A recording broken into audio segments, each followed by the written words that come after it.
So today we're going to talk about getting up off the floor if you're not as flexible as I am, which many people aren't, because the flexibility really helps with getting up and down.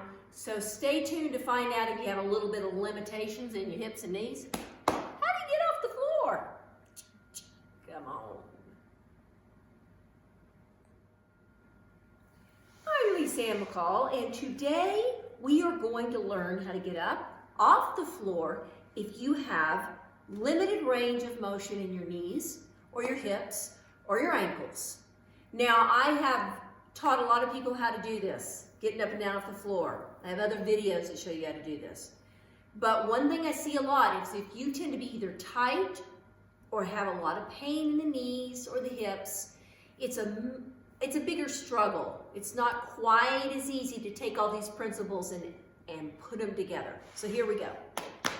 So I'm on the floor, which is not as hard to get to as it is to get up off the floor. Gravity is my friend coming down. Now, what you want to do is learn to keep your spine straight and get into the pivoting of the hips and bottom up. Those are the two main concepts. So let's say that I can't bend my legs more than that. So I'm going to start with my right side. I'm just going to pick a side. So if I pivot, that means I do this. This is a pivot. What's not a pivot is this twist. Twisting and pushing up.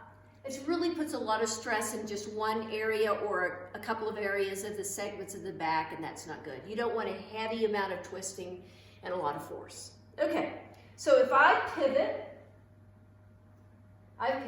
next I have to get the right hip to go back some.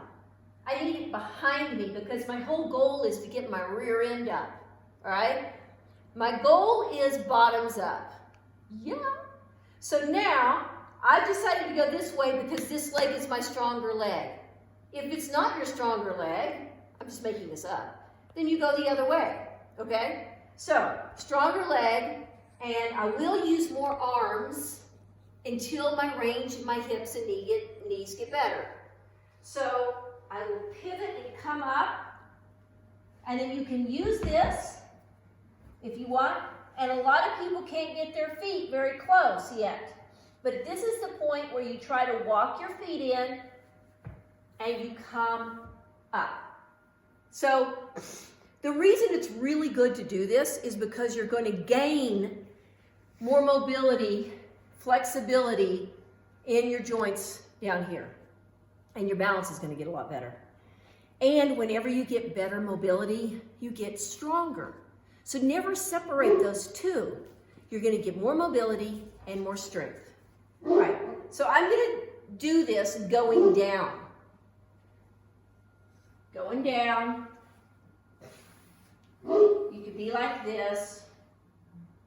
And if you have limited range, you go down like that. More arms, but as you get more range, less arms. Okay? Now let's say I want to go this way. Remember, pivot, get my hip back, stronger leg. If you can get to your knee, that's good. That's helpful.